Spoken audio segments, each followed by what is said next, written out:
E aí, meus queridos alunos do nono ano, estamos aqui para dar continuidade aos nossos estudos sobre a nossa região amazônica. Agora vamos para o capítulo 7. Vamos falar um pouco sobre as políticas de ocupação da região amazônica no período do Estado Novo. Então, nós vamos relembrar um pouquinho do que nós já vimos ali da época do início do governo de Getúlio Vargas como presidente, e também do segundo governo dele, principalmente, e o direcionamento que houve para cá, para nossa região, principalmente depois da Segunda Guerra Mundial, que foi o assunto que nós vimos nas duas primeiras aulas, certo? Então, vai lá, pega teu livro e vamos estudar. Muito bem, meus queridos, então, dando continuidade ao nosso assunto, né, nós vamos falar na aula 3 sobre a política de valorização da Amazônia, tá? Uma política bem ali do governo do Getúlio Vargas, né? Lembrando que o Getúlio Vargas teve aí dois momentos, né, como presidente do Brasil, o primeiro período, lá de 1930 a 1945, que ficou também conhecido como Estado Novo, mas ele também reassume o governo posteriormente por vias democráticas, né, sendo eleito de 1950 até 1954, tá? Mas uma coisa que deve ficar bem claro é que tanto em 1930 quanto em 1950, a visão que o governo federal tinha sobre a nossa região era bem específica, tá? Era a de que nós vivíamos em um vazio demográfico, tá? Então a Amazônia ela era vista como uma terra, uma extensão, né, uma região muito grande e pouco produtiva, né, se fosse fazer comparação ali com outras regiões do país que eram menores, né, mas eram muito mais produtivas, como por exemplo o Sudeste, o Sul ou o próprio Nordeste, tá? Vamos lembrar o seguinte, essa ideia de ocupação da Amazônia, ela não é uma ideia recente, né? E também não era uma preocupação nova. Na verdade, o interesse em ocupar a região amazônica, ele sempre, né, permeou ali entre as pessoas que tinham a direção na nossa região, tá? Desde o período do Brasil colônia. Mas se a gente for lembrar, tá, lá das nossas aulas no sétimo ano, das aulas de vocês no sexto ano, mas principalmente a partir do sétimo ano, tá? Nós falamos ali naquele período, na parte de história da Amazônia, sobre o período colonial, tá? Aqui na região. E no período colonial, lembra, a preocupação em ocupar a região era muito grande. Por quê? Lembra que quando se falava em ocupar, tinha algumas metas, né, algumas coisas que eram necessárias cumprir. Então, ocupar requisitava povoar, né? Então, precisava das pessoas ali, certo? Produzir, então precisava ser uma região produtiva, né, que gerasse renda, tá? E fixar as pessoas no lugar, tá? Então, a questão da segurança, proteger. Não sei se vocês vão lembrar, mas a gente falou disso no sétimo ano, tá? Dos 3 P's, né? Então, ocupar significava povoar, então fixar as pessoas no lugar, produzir, ou seja, tornar a região rentável, né, desenvolvida, e proteger, ou seja, torná-la segura. Porque lembra, quando você tem pessoas ocupando um lugar, é muito mais difícil que aquele lugar seja invadido por estrangeiros, né, por outros povos. E no período colonial se tinha essa preocupação, manter a região ocupada para que as invasões de outros povos europeus fossem impedidas, né?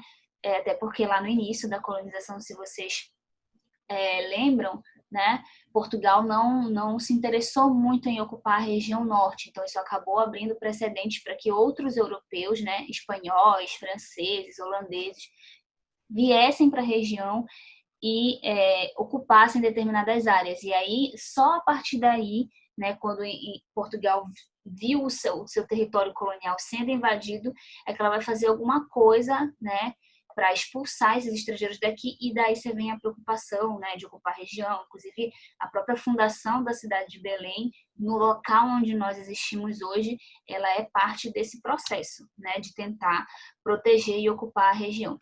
Ainda no século XVIII, ali, né, 1700 bolinha, a gente também tem uma preocupação dos colonizadores com relação à ocupação da Amazônia e focando, né, a questão da produção, né, e a questão da fixação das pessoas ali, dos colonos ali, a partir da produção agrícola. Então, a ideia era o seguinte: se você tem as pessoas vivendo no lugar, produzindo ali, né, e não simplesmente chegando ali, tirando o que precisa ir embora, né, e deixando a terra desocupada para que outras pessoas viessem e tomassem posse, né? Então, o mais seguro era você incentivar que as pessoas ficassem no lugar para impedir as invasões. Tá? Então, isso não é uma preocupação recente, fique claro. Por que a gente está lembrando disso? Porque a visão dessa ideia de vazio demográfico da Amazônia, ela não é, ela vai ser apoiada, né, também nessa necessidade de ocupação, tá? E o que é um vazio demográfico? Tá? Um vazio demográfico é quando você tem um espaço, uma extensão muito grande, né, de terra, com poucas pessoas habitando. Então, a densidade demográfica, ou seja, a quantidade de pessoas morando por quilômetro quadrado é muito pouca. Aí não é muito ocupado, tá? E essa sempre foi a ideia que se teve da região amazônica. Tá? Durante séculos, você teve essa ideia de que a região era uma região vasta, né? Em nível territorial, é a maior região do Brasil, tá? Mas em compensação é uma das menos desenvolvidas, tá? E com uma população também bem menor se comparada às outras. Claro que você tem uma explicação para isso, né? O território brasileiro, ele começa a ser ocupado a partir do litoral. Então, quando os portugueses chegam e começam a fazer a colonização dessa terra, eles começam pela região litorânea. Então, a região do Nordeste, né, e Sudeste e Sul. A parte norte, ela fica meio deixada de lado, tanto que se você for parar para prestar atenção, quando que começa de fato o período colonial na Amazônia? O período colonial na Amazônia ele só começa a partir de 1616, com a fundação da cidade de Belém. Antes disso, você tinha algumas expedições que vinham para cá, mas nada para fixar colonos aqui, para deixar pessoas aqui. Isso vai começar muito posteriormente. Você tem aí mais de 100 anos de diferença na colonização. Enquanto que na parte litorânea brasileira, a colonização começa a partir de 1500, com a chegada lá de Pedro Álvares Cabral, ali pela região onde é a Bahia atualmente, a colonização na região amazônica, ela só vai começar de fato em 1616, com a fundação da cidade de Belém. Então, você tem aí 116 anos de diferença. Tá? É grande a diferença. E aí, essa ideia de que você tinha uma região muito grande, com poucas pessoas vivendo, né, ela é uma ideia que ela vai sendo passada de uma geração para outra, e mesmo em 1930, quer dizer, ali início do século XX, meados do século XX ainda também, com o segundo governo do Vargas, você ainda tem o mesmo pensamento. E você vai perceber, no decorrer das próximas aulas, que essa ideia de vazio demográfico, ela perdura por mais algumas décadas, tá? Mesmo depois do fim do governo Vargas. Mas a gente vai com calma, né? Não precisa atropelar as coisas. Mas essa ideia de vazio demográfico é importante você entender, tá? Porque ela vai se repetir no decorrer dos próximos momentos que nós formos estudar, tá? Então, essa ideia de que a Amazônia ela era um espaço pouco povoado e que deveria ser ocupado, ela permanecia, certo? Aí você tem uma imagem que é uma imagem atual, tá? Não é uma imagem da época, nada, é uma imagem de satélite atual, que mostra mais ou menos a ocupação que a gente tem no Brasil, tá? Os pontos mais iluminados é onde você tem, né, centros urbanos, né, uma iluminação, isso seria uma foto de satélite feita pela parte da noite, tá? Onde você tem as luzes elétricas, né, que aparecendo mais. Então, onde você tem uma concentração, né, que é mais amarelado, é porque tem muita concentração de luz elétrica. Aqui, tá vendo? Bem no litoral. Então, são centros urbanos grandes, né? Ou seja, você tem uma concentração de pessoas maior aí. Quanto mais para o interior do Brasil você vai, mais espaçado você percebe que é, né, essas luzes, né? Então, você tem mais espaços sem nenhuma habitação, sem ninguém, tá vendo? E quando chega para cá, para a parte norte, na Amazônia, você vê menos ainda. E aí você vai pensar assim, ah, professora, mas aí você tem a floresta. Exatamente, meu amigo. Aqui a gente tem a floresta amazônica. Fica difícil você pensar como que essa parte da floresta amazônica, que é densa, fechada, nós vimos no 7º ano todas as características, né, que a nossa floresta tropical tem, como que as pessoas iam habitar aqui, né? Vai fazer o quê? Casinha em cima da árvore? Não dá, né? Então, mas não se tinha essa noção, né? O governo federal ele não tinha essa noção.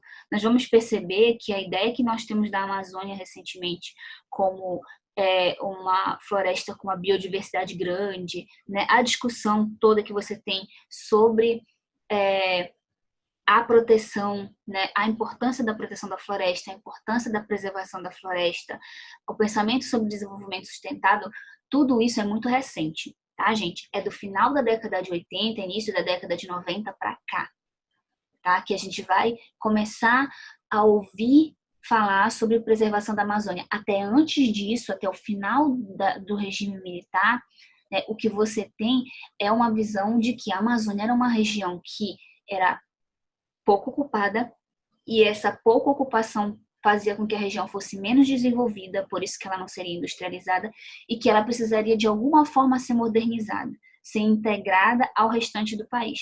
Essa é a ideia. Então, essa ideia de vazio demográfico, né, que você tem aí, meu Deus, olha quanto espaço, né, as pessoas se apertando aqui, a gente pode pensar, né, as pessoas se aglomerando, se apertando no litoral, quando você tem todo esse espaço aqui, tá? Claro que hoje a gente poderia refutar perfeitamente isso e dizer que não, né? Não é bem assim. Você tem espaços na Amazônia que precisam ser preservados e só serão preservados sem a presença das pessoas ali, né? Sem a presença de pessoas que possam explorar indevidamente esses locais, porque eles precisam ser preservados de maneira natural, tá? Mas isso, como eu falei, é uma visão atual. Naquele momento, 1930, 40, 50, jamais isso passava pela cabeça, né? A ideia era desenvolver a região. Tá? Uma coisa interessante, se você prestar atenção aqui, antes da gente mudar essa imagem, é isso aqui, acompanhe o cursor do mouse aí, tá? Bem aqui no meio da região norte, isso aqui nada mais é do que o rio Amazonas, gente, tá? E se você prestar atenção, aqui são alguns dos seus afluentes, né? Por que você tem essas luzes aqui? Ah, porque tem poste do lado do rio Amazonas? Claro que não, meus amores, tá? É porque você tem muitas cidades que cresceram a partir de vilas, vilarejos que foram formadas desde lá do período colonial, aldeamentos, né? Lembram dos aldeamentos? Que ficavam ali às margens do rio Amazonas. Então, às margens do rio Amazonas, você tem, né? Pessoas vivendo, quer ver, repara bem, mas nessas partes assim mais escuras é porque não tem ninguém. Esse faixa de luz bem aqui é o estado de Roraima, tá? Para cá nós temos o Acre, o Pará fica mais ou menos bem aqui, ok? Mas a maior parte que a gente vê aqui é floresta, tá? Ou fazendas, né? Mais para cá, assim, no sul do Pará você tem bastante também. E aí a fazenda não é toda iluminada à noite, tá? Vamos pensar como as políticas que foram criadas a partir do governo federal para tentar desenvolver a Amazônia, para tentar valorizar. Lembra, o teu capítulo 7, que é o que a gente está tratando, está falando justamente sobre isso, sobre valorização da Amazônia. Então, primeiro, que fique bem claro, a visão que se tinha era que a Amazônia era um vazio demográfico. Então, todas as políticas que foram pensadas para valorizar a região, elas vão partir desse princípio, elas vão partir dessa ideia de que aqui você tem uma extensão de terra grande e que é pouco trabalhada, pouco desenvolvida, porque as pessoas, a população local, ela acaba por se concentrar nos núcleos urbanos, né? Então, nas cidades, nas capitais dos estados, nas regiões metropolitanas, nas cidades maiores, tá? Então, as pessoas se concentram ali, não se espalham e isso acaba deixando muita terra sobrando. A ideia era essa. Então, a gente tem que partir desse princípio. Tá?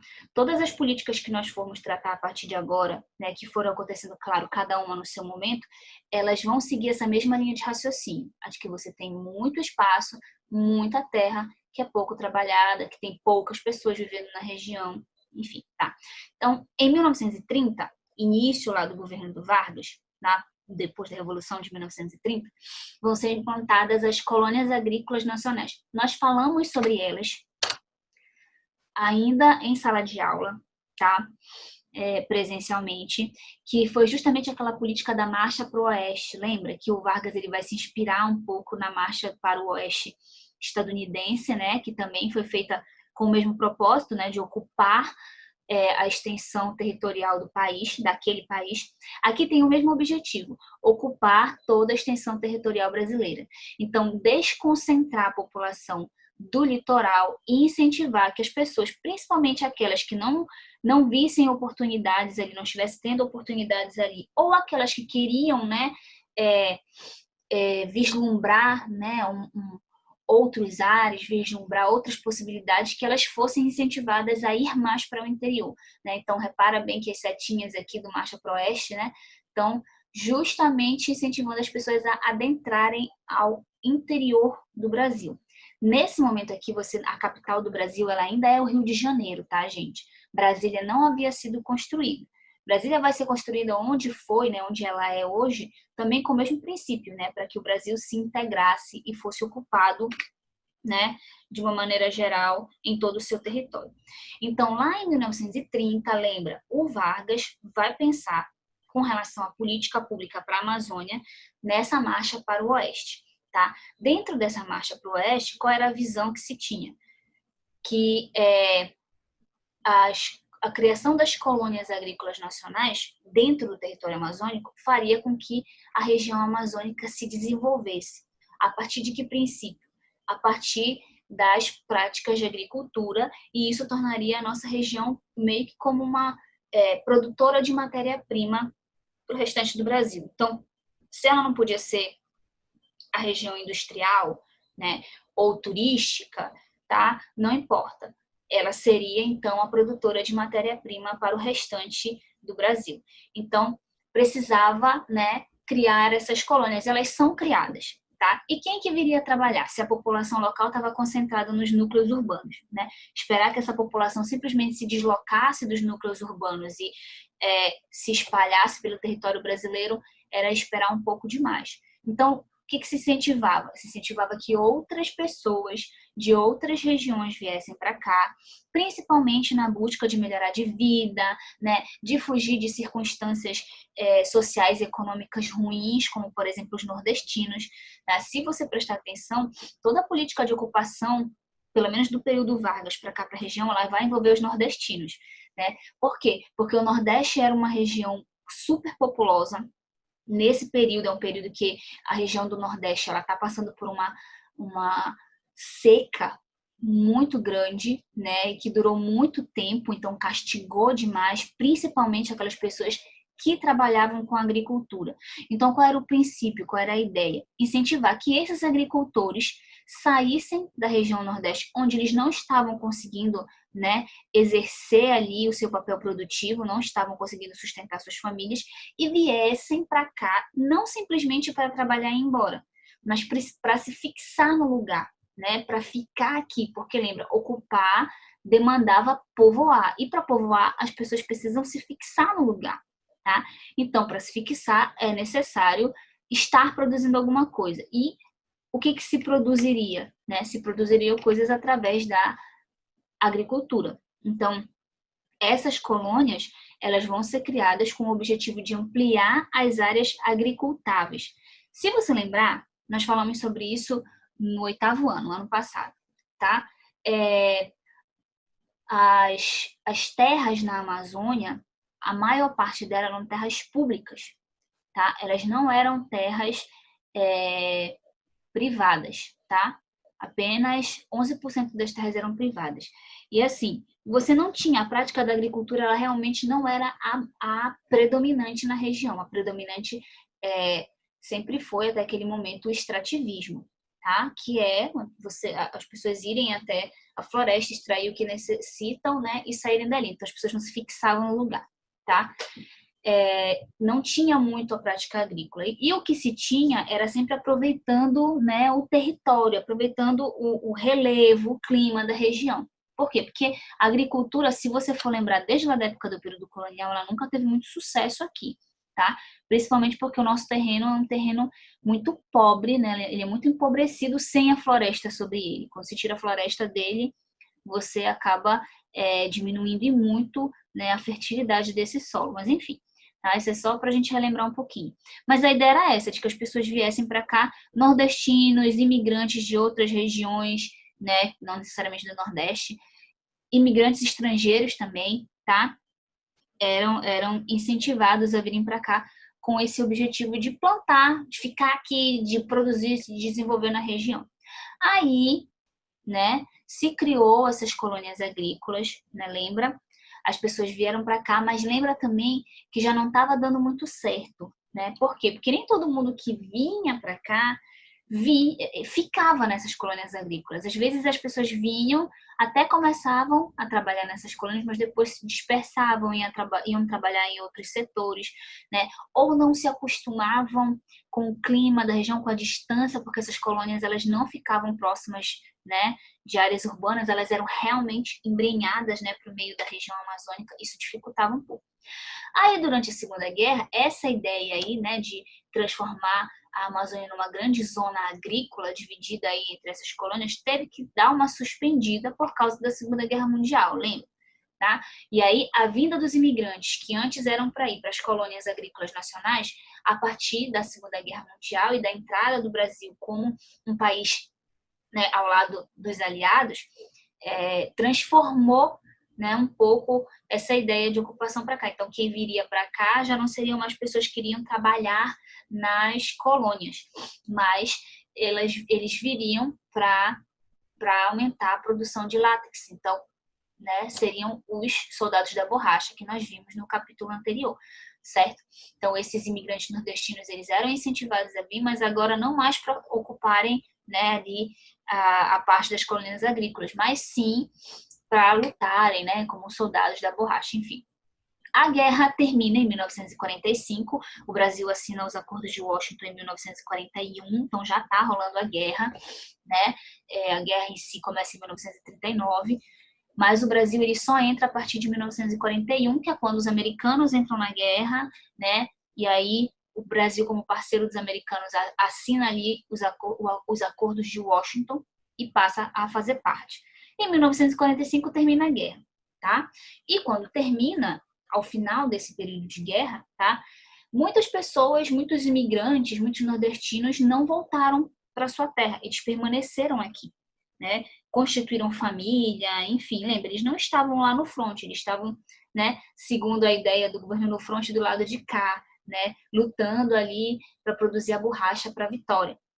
E aí, muitos desses soldados da borracha, eles acabam ficando na região, né, para trabalhar em outros setores, inclusive o da agricultura, tá? Então, estima-se que mais ou menos uns 30 mil nordestinos acabam ficando por aqui pela região, constituindo a família. Alguns trazem as suas famílias, outros, né, que vieram sozinhos, solteiros, constituem família por aqui, mas acabam ficando, tá? E ocupando a região e trabalhando também em outros serviços, não necessariamente na parte agrícola.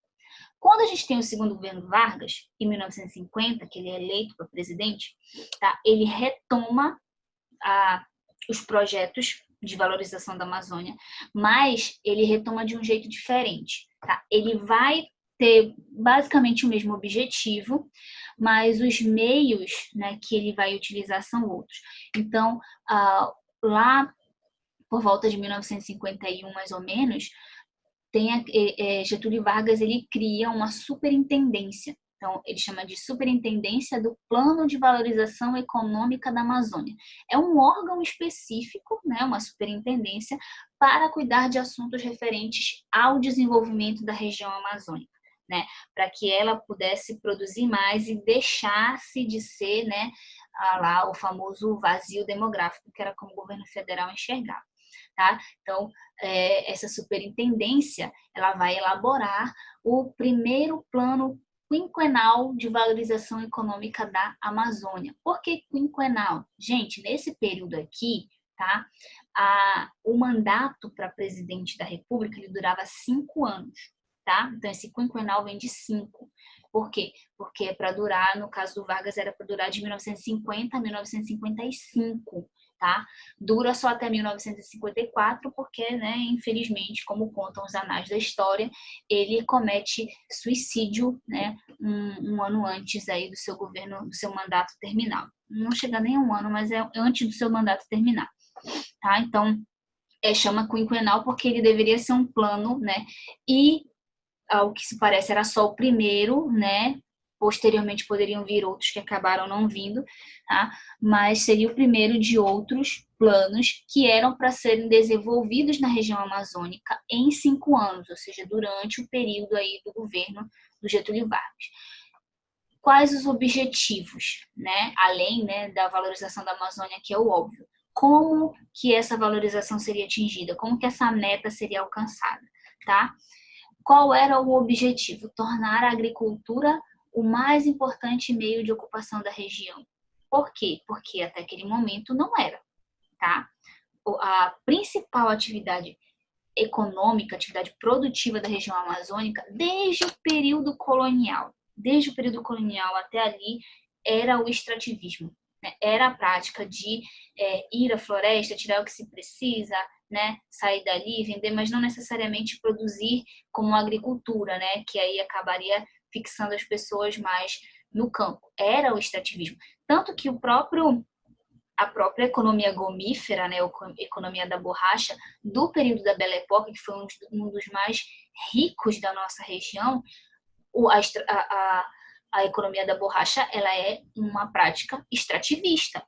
Lembra? Os seringueiros eles adentravam a floresta para procurar as seringueiras, extrair o látex e voltavam para os seringais e aquela matéria saía dali, né, aquele produto saía dali para ser vendido nas casas aviadoras e por aí vai. Mas ele era uma prática essencialmente extrativista aqui na região, ele não era de agricultura. Então, a agricultura ela existia, não é que ela não existisse na Amazônia, tá, gente? Ela existia, mas ela era um número muito pequeno, tá? Era bem menor do que o extrativismo. É justamente essa prática extrativista que faz com que o governo federal observe, né, olhe para a região e tire uma certa conclusão errada, achando que, por causa da atividade extrativista, a região amazônica era atrasada, né? Então, essa prática extrativista ainda é uma prática praticamente indígena, né? Era como se interpretava, porque os índios praticavam extrativismo, então ela vai ser vista como a razão para o atraso da região, tá? E como os trabalhadores eles precisavam ficar se deslocando para procurar os produtos, fosse o que fosse, tá? Nesse período de 1950, você já não tinha tanta produção do látex, mas você tinha de castanha, de pimenta, de outras coisas. Tudo, né, baseado para entrar na floresta, tirar e sair. Tá? Então, deslocava muito o trabalhador. E aí, nessa atividade extrativista ou extrativa, o trabalhador não precisa se fixar na região. Né? Ele não precisa estar ali morando. Ele vai no período que precisa, tira a quantidade de castanha, ou cacau, ou açaí, enfim, o que ele precisar pegar, né, adentra, tira o que precisa e sai. Então, não tinha preocupação de ocupar, mas na visão do governo federal era necessário ocupar, principalmente, né, não só por questão de produção, de desenvolvimento, mas também por questão de segurança, principalmente segurança na fronteira da região, tá? A Amazônia, se você lembrar, ela não é algo de propriedade exclusivamente brasileira, não é uma floresta que pertence unicamente ao Brasil. Nós temos ali a parte da Amazônia Internacional, né, que adentra os países que fazem fronteira com essa região, tá? E aí é muito fácil você, pela floresta, sair de um país e entrar no outro, tá? Entrar para morar, entrar para ir embora, entrar e sair, entrar para pegar alguma coisa e sair é mais complicado, né? Então, você precisa de proteção nessa fronteira. E se tivessem pessoas morando, era muito melhor, né? Muito mais fácil de ser protegida a região, ok? Então, qual que seria a solução apresentada para esse desenvolvimento da região? Para acabar com esse vazio demográfico, para acabar com o atraso, né, na região? Formação de mais colônias agrícolas. Então, se dividiria, né, a região, as terras que fossem consideradas aptas para a agricultura seriam ocupadas por esses imigrantes que viriam para cá para se fixar, né, então povoar a região e produzir nela para que ela se tornasse, né, mais desenvolvida, quiçá, né, a produtora de matéria-prima para o restante do Brasil, tá?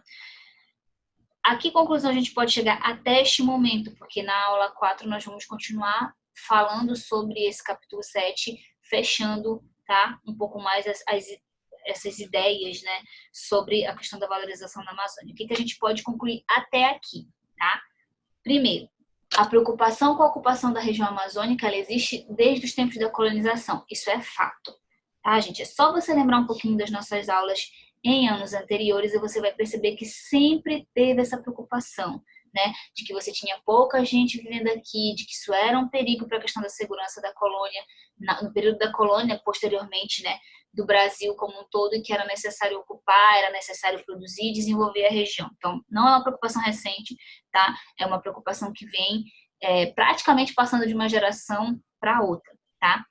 A ideia, essa preocupação, ela vai ser gerada pela ideia de vazio demográfico.